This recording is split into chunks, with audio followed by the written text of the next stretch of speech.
എറണാകുളം തൃപ്പൂണിത്തുറയിൽ ആത്മഹത്യ ചെയ്ത 9ാം ക്ലാസ് വിദ്യാർത്ഥിക്കെതിരെ വാർത്താക്കുറിപ്പ് ഇറക്കി ഗ്ലോബൽ പബ്ലിക് സ്കൂൾ അധികൃതർ. മിഹിർ സ്ഥിരം പ്രശ്നക്കാരൻ എന്ന് വാർത്താക്കുറിപ്പിലുണ്ട്. റാഗിങ്ങുമായി ബന്ധപ്പെട്ട ആരോപണ വിധേയരായ വിദ്യാർത്ഥികൾക്കെതിരെ തെളിവില്ലെന്നും സ്കൂൾ അധികൃതർ വ്യക്തമാക്കുന്നു. എസ് ശ്യാംകുമാർ വിവരങ്ങളുമായി ചേരുന്നു. ശ്യാംകുമാർ, ഈ പറയുന്ന ജസ്റ്റിസ് ഫോർ മിഹിർ എന്ന് പറയുന്ന ഇൻസ്റ്റാഗ്രാം ഗ്രൂപ്പിലടക്കം ഈ കുട്ടികൾ പങ്കുവച്ച കാര്യങ്ങളൊക്കെ ലോകം കണ്ടതാണ്. അതിനുശേഷം ഈ ആത്മഹത്യ ചെയ്ത വിദ്യാർത്ഥിയെ കുറ്റക്കാരനാക്കിയുള്ള വാർത്താക്കുറിപ്പ് ഇറക്കുന്നതിന് പിന്നിലെ ചേതോവികാരം എന്താണ് ശ്യാം?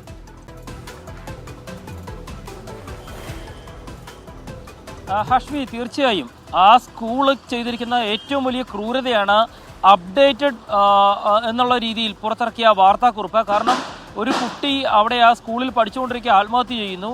ആ കുട്ടിയുടെ ആത്മഹത്യ അവൻ്റെ മാത്രം കുറ്റമാണ്, അവൻ്റെ കയ്യിലിരിപ്പാണ് എന്നുള്ള രീതിയിൽ വിചിത്രവാദങ്ങളാണ് ആ സ്കൂളിൻ്റെ വാർത്താക്കുറിപ്പിലുടനീളം അവർ പറഞ്ഞിരിക്കുന്ന വാചകങ്ങൾ.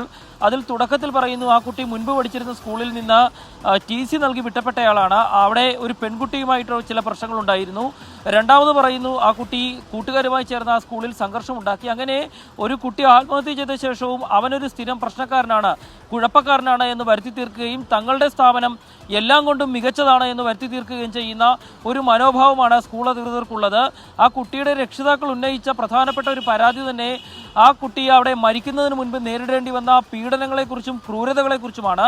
അതിനെക്കുറിച്ചും അവർ പറയുന്നത് വളരെ ഒരു തരത്തിൽ ആ വാക്കുകൾ ഉച്ചരിക്കുമ്പോൾ പോലും നമുക്ക് പോലും വളരെ വിഷമമുണ്ടാകും. കാരണം ഞങ്ങളുടെ അന്വേഷണം നടത്തി ആ കുട്ടികൾക്കെതിരെ ഒരു തെളിവുകളും കണ്ടെത്താൻ സാധിച്ചില്ല.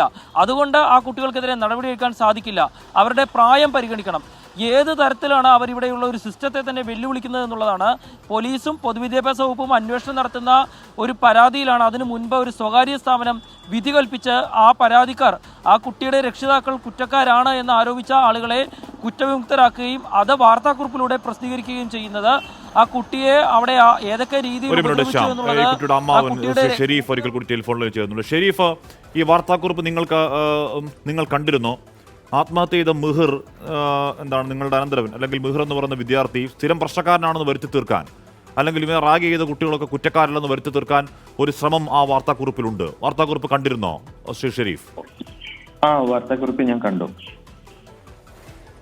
വാർത്താക്കുറിപ്പ് കണ്ടു. അത് കണ്ടപ്പോൾ എനിക്ക് മനസ്സിലായി ആ സ്കൂള് എങ്ങനെയാണ് ഇങ്ങനത്തെ ഇഷ്യൂസ് ഹാൻഡിൽ ചെയ്യുന്നത് എന്ന് നമുക്ക് വ്യക്തമായി. കാരണം എനിക്ക് കൂടുതൽ പറയുകയാണെങ്കിൽ ജെംസിന്റെ സ്റ്റേറ്റ്മെന്റ് കണ്ടിരുന്നു എന്ന് വിശ്വസിക്കുന്നു ഞാൻ. ജെംസ് ഒരു സ്റ്റേറ്റ്മെന്റ് ഇറക്കിയിട്ടുണ്ടായിരുന്നു.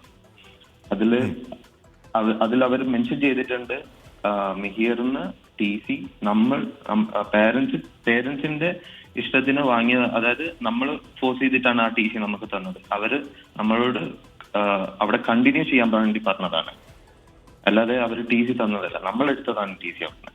പിന്നെ ആ സ്റ്റേറ്റ്മെന്റിൽ വേറെ മറ്റൊരു കാര്യം സെക്കൻഡ് ചാൻസ് കൊടുത്തതാണെന്ന്. അതെന്താണെന്ന് നമുക്ക് മനസ്സിലായില്ല. എന്താണ് സെക്കൻഡ് ചാൻസ്? ആ സെക്കൻഡ് ചാൻസ് ലാസ്റ്റ് ചാൻസ് ആവുന്നു നമ്മൾ വിചാരിച്ചില്ല. ഇതൊരു ലാസ്റ്റ് ചാൻസ് ആയി പോകുന്നു. ഷെരീഫ്, ഈ വാർത്താക്കുറിപ്പിൽ പറയുന്നു there is no evidence or eyewitness and all of them completely denied any such incident എന്ന് പറയുന്നുണ്ട്. എന്ന് പറഞ്ഞാൽ ഈ കുട്ടിയെ മിഹിറിനെ ടോയ്ലറ്റിലേക്ക് തലയിറക്കി വെച്ച് ഫ്ലഷ് ചെയ്ത കാര്യമൊക്കെ പുറത്തറിയുന്നത് വിദ്യാർത്ഥികൾ തന്നെ ഈ പറഞ്ഞ ഇൻസ്റ്റാഗ്രാം ഗ്രൂപ്പിൽ പറഞ്ഞതല്ലേ?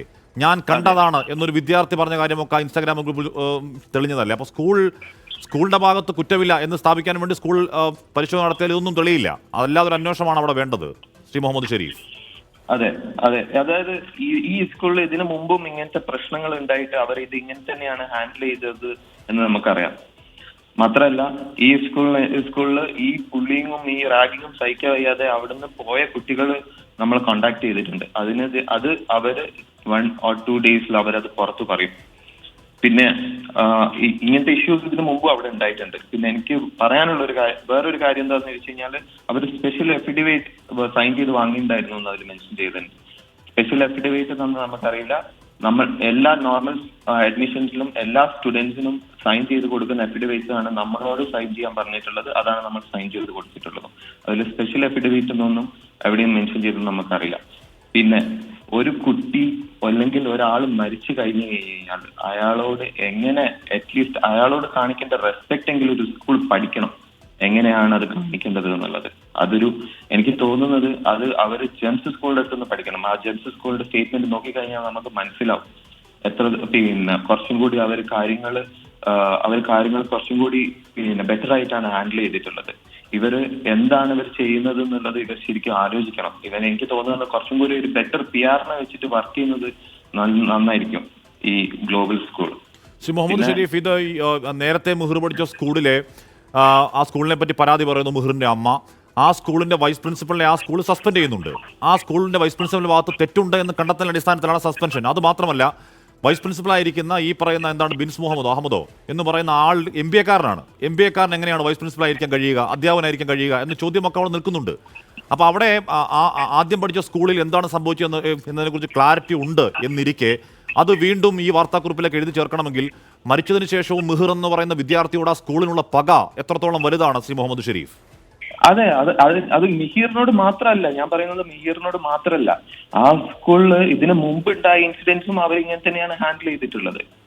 അവര് ഈ ഒരു രീതിയിലാണ്, അതായത് നമുക്ക് കിട്ടിയ ഇൻഫർമേഷൻസ് പ്രകാരം മിഹിറിന് നടന്ന ഇൻസിഡന്റ് ആ സ്കൂളിലുള്ള ആരെങ്കിലും പുറത്ത് പറഞ്ഞു കഴിഞ്ഞു കഴിഞ്ഞാൽ അവരെ ഡീബാർ ചെയ്യുന്ന സ്കൂൾ പറഞ്ഞതായിട്ട് നമുക്ക് ഇൻഫർമേഷൻസ് കിട്ടിയിട്ടുണ്ട്. അതിന്റെ പ്രൂഫ് നമുക്ക് കിട്ടിയിട്ടുണ്ട്. അപ്പോ ആ സ്കൂൾ എങ്ങനെയാണ് കൈകാര്യം ചെയ്യുന്നത് എന്നുള്ളത് നമുക്ക് ഇതിൽ നിന്നൊക്കെ മനസ്സിലാക്കാം. അവർ ആ സ്റ്റേറ്റ്മെന്റ് തന്നെ മനസ്സിലാക്കാം.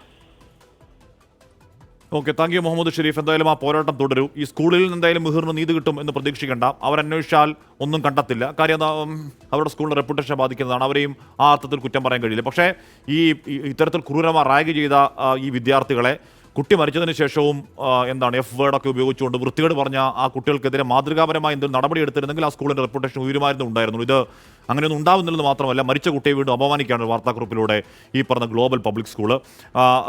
ശ്യാംകുമാർ തുടരുന്നു. ശ്യാം, ഇവിടെ ജസ്റ്റിസ് ഫോർ മിഹിർ എന്ന് പറയുന്ന ഈ ഇൻസ്റ്റാഗ്രാം ഗ്രൂപ്പിന്റെ വീഡിയോ റെക്കോർഡിംഗ് ഒക്കെ ഇവരുടെ വക്കലുണ്ട്. അതിനകത്ത് ഈ പറയുന്ന ഈ സ്ക്രീൻ റെക്കോർഡിങ്ങിൽ ഇതിനുശേഷം നടന്ന സംഭവങ്ങളെപ്പറ്റി, ഇതിനുശേഷം ഈ കുട്ടികളിട്ട വൃത്തികെട്ട മെസ്സേജുകളെ പറ്റിയൊക്കെയുള്ള വളരെ സജീവമായ ചർച്ചകൾ ആ ഗ്രൂപ്പിൽ നടക്കുന്നുണ്ട്. ഇതൊക്കെ അവിടെ നിൽക്കെ, ഒരുപക്ഷെ ഈ ഗ്രൂപ്പ് ഇപ്പോൾ ഉണ്ടാവില്ലായിരിക്കാം, പക്ഷേ ഇതൊക്കെ അവിടെ നിൽക്കെ ഇതൊന്നും ഉണ്ടായിട്ടില്ല, ഒന്നിനും തെളിവില്ല എന്ന് കണ്ണടച്ച് എങ്ങനെയാണെന്ന് ഈ സ്കൂൾ പറയുക? ശ്യാം. ഹാഷ്മി, തീർച്ചയായിട്ടും ഈ സ്കൂളിന്റെ വിചിത്രവാദങ്ങൾ ഓരോന്നായി പൊളിയുന്നത് അങ്ങനെ തന്നെയാണ്. കാരണം കുട്ടികൾ സംസാരിച്ച, ഇപ്പോൾ ഹാഷ്മി പറഞ്ഞ ആ ഇൻസ്റ്റഗ്രാം ചാറ്റുകളിൽ തന്നെ പറയുന്നുണ്ട്, നിങ്ങൾ മിഹിറിനെ കൊണ്ട് ടോയ്ലറ്റിൽ നക്കിച്ചോ എന്ന് വളരെ കൃത്യമായി ചോദിക്കുന്നുണ്ട്. അപ്പോൾ അതിൽ ആരോപണവിധേയനായ ഒരു കുട്ടി അതിന് മറുപടി പറയുന്നത് ഞാൻ അങ്ങനെ ചെയ്തില്ല, പക്ഷെ മറ്റാരെങ്കിലും ചെയ്തോ എന്ന് തുടർച്ചയായി ചോദ്യങ്ങൾ വരുമ്പോൾ പറയുന്നത് അതെനിക്ക് ഉറപ്പില്ല എന്നുള്ളതാണ്. അപ്പോൾ ഇത്തരം കാര്യങ്ങൾ ഉൾപ്പെടെ കുട്ടികൾക്കിടയിൽ വലിയ ചർച്ചയാകുകയും ചില പേരുകൾ കുട്ടികൾ ഈ ഗ്രൂപ്പിൽ പറയുകയും അവർ ആ മിഹിറിനെ ക്ലാസ് മുറിയിലേക്ക് വലിച്ചു കൊണ്ടുപോയി മർദ്ദിച്ചു എന്നതടക്കമുള്ള കാര്യങ്ങൾ കുട്ടികൾക്കിടയിൽ ചർച്ചയാകുകയും ചെയ്തത് ഒരു പ്രത്യക്ഷമായ തെളിവായി നിൽക്കുകയാണ്. പിന്നെ ആരോടാണ് ഈ സ്കൂൾ അധികൃതർ ചോദിച്ചത് മിഹിർ മർദ്ദനത്തിന് ഇരയായിട്ടുണ്ടോ, മിഹിറിനെ കൊണ്ട് മറ്റു മോശം കാര്യങ്ങൾ ചെയ്യിച്ചിട്ടുണ്ടോ എന്നുള്ളത് നമുക്ക് അവ്യക്തമാണ്. വളരെ വ്യക്തമായി എന്നിട്ട് അവർ എഴുതി വെക്കുകയാണ്, ആ ഒരു പ്രസ് റിലീസ് എന്ന് അവകാശപ്പെടുന്ന ഒരു കുറിപ്പിൽ എഴുതി വെക്കുകയാണ്, ഞങ്ങൾ ഇതെല്ലാം തിരക്കി, ഒരു കോൺക്രീറ്റ് എവിഡൻസും ലഭിച്ചില്ല എന്നുള്ളതാണ് പറയുന്നത്. ഒരു സ്കൂളിൽ കുട്ടികളെ നേരായ വഴിക്ക് നടത്താനാണ് മാതാപിതാക്കൾ വിടുന്നത്. പക്ഷേ ഇവിടെ ആ സ്കൂളിന് നേതൃത്വം കൊടുക്കുന്നവർ തന്നെ കള്ളം പറയുകയും അത് സത്യമാണെന്ന രീതിയിൽ പ്രചരിപ്പിക്കുകയും ചെയ്യുന്നു എന്നുള്ളതാണ് അവരുടെ വാർത്താക്കുറിപ്പും പിന്നീട് ഈ കുട്ടികൾ ചർച്ച ചെയ്ത വിവരങ്ങളും പുറത്തു വരുമ്പോൾ വളരെ വ്യക്തമായി മനസ്സിലാക്കുന്ന ഏറ്റവും പ്രധാനപ്പെട്ട കാര്യം, ഈ തെളിവുകളൊക്കെ പോലീസും സംസ്ഥാനത്തെ പൊതുവിദ്യാഭ്യാസ വകുപ്പും പരിശോധിക്കുന്നതിനിടയിലാണ് ഇവർ ഏകപക്ഷീയമായി വിധി കൽപ്പിക്കുന്നത്. ഒരു കുട്ടിയുടെ ജീവന് പോലും വില കൊടുക്കാത്ത രീതിയിൽ, ആ മരണത്തെ പോലും അപഹസിക്കുന്ന രീതിയിൽ ഈ സ്കൂൾ അധികൃതർ മുന്നോട്ട് വരുന്നത്. ഹാഷ്മി. ഓക്കെ, ശ്യാംകുമാറാണ് വിവരങ്ങൾ നൽകിയത്. ഇതിൽ എന്താണ് ജസ്റ്റിസ് ഫോർ മിഹിർ എന്ന രീതിയിൽ കുറച്ചെങ്കിലും മനസ്സാക്ഷിയുള്ള കുറച്ച് കുട്ടികൾ ചേർന്ന് ഇൻസ്റ്റാഗ്രാം ഉണ്ടാക്കിയ ഗ്രൂപ്പിൽ എന്താണ് ആ ദിവസങ്ങൾക്ക് ഉണ്ടായത് എന്നതിനെക്കുറിച്ചൊക്കെ വളരെ വിശദമായി തന്നെ ഇതിൽ പറയുന്നുണ്ട്, അതിൽ ചർച്ച ചെയ്യപ്പെടുന്നുണ്ട്. ആ ഇൻസ്റ്റാഗ്രാം ഗ്രൂപ്പ് എന്തോ സമ്മർദ്ദത്തിൽ അതില്ലാതായി പോയെങ്കിലും ഈ പറയുന്ന വസ്തുതകൾ അല്ലാതാവുന്നില്ല. അതങ്ങനെ നിൽക്കെ എങ്ങനെയാണ് ഈ സ്കൂൾ ഒരു തെളിവില്ല എന്ന് കണ്ടെത്തിയതെന്ന് ചോദ്യം അവിടെ നിൽക്കുന്നു. പോട്ടെ, ഇനി ഒരു തെളിവും കണ്ടെത്തിയില്ലെങ്കിലും അവരുടെ സ്കൂളിൽ പഠിച്ച ഒരു 11ാം ക്ലാസ് വിദ്യാർത്ഥിയായ ഒരു ആത്മഹത്യ ചെയ്ത ഒരു പയ്യനെ, ഒരു വിദ്യാർത്ഥിയെ അധിക്ഷേപിച്ച വാർത്താക്കുറിപ്പ് ഇറക്കുന്ന സ്കൂളിനോട് ഷെയിം ഓൺ യു എന്നേ പറയാനുള്ളൂ.